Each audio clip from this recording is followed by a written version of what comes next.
Una po sa ating mga balita, kinausap ni Pangulong Ferdinand R. Marcos Jr. si Chinese Ambassador Jing Quan sa Malacanang kahapon. Ito'y sa harap ng pinakabagong insidente sa Ayungin Shoal.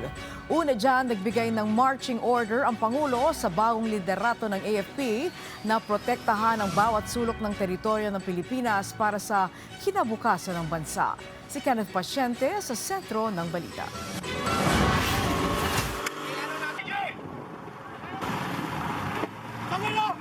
Yan ang pinakahuling insidente ng panghaharas ng Chinese Coast Guard nitong Lunes sa mga tauhan ng Philippine Navy na pinaghahampas ng sagwan na nagresulta ng pagkasugat ng dalawang tropa ng Pilipinas. Nagpupumilit umanong makalapit ang CCG sa BRP Sierra Madre na nagsisilbing outpost ng Pilipinas sa Ayungin Shoal kaya itinaboy sila ng mga tauhan ng Philippine Navy.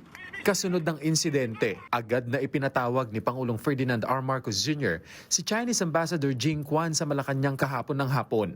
Ayon sa Presidential Communications Office, sumentro ang kanilang usapan patungkol sa national security. Wala nang ibinigay pang karagdagang detalye ang PCO hinggil sa napag-usapan ng Pangulo at Chinese Ambassador.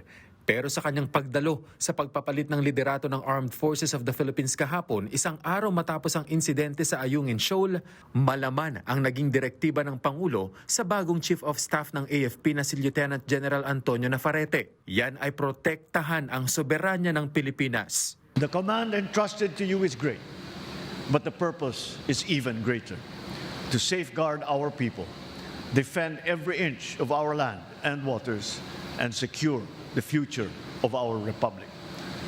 As we strengthen our defenses, we remain guided by the principle that our ultimate objective is to preserve peace, stability, and prosperity for our people.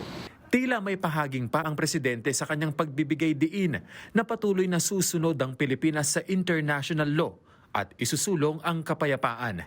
Pero hindi anya bibitawan ang dangal ng Pilipinas. We adhere to international law. We are a respectful nation that conducts itself with dignity, restraint, and professionalism. We seek cooperation, but we will never compromise our sovereignty.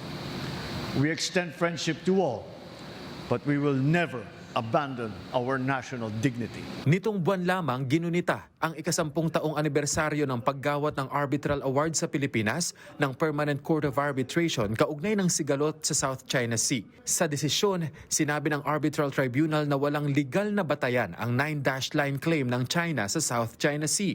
Kinilala rin nito ang sovereign rights ng Pilipinas sa loob ng exclusive economic zone nito sa West Philippine Sea.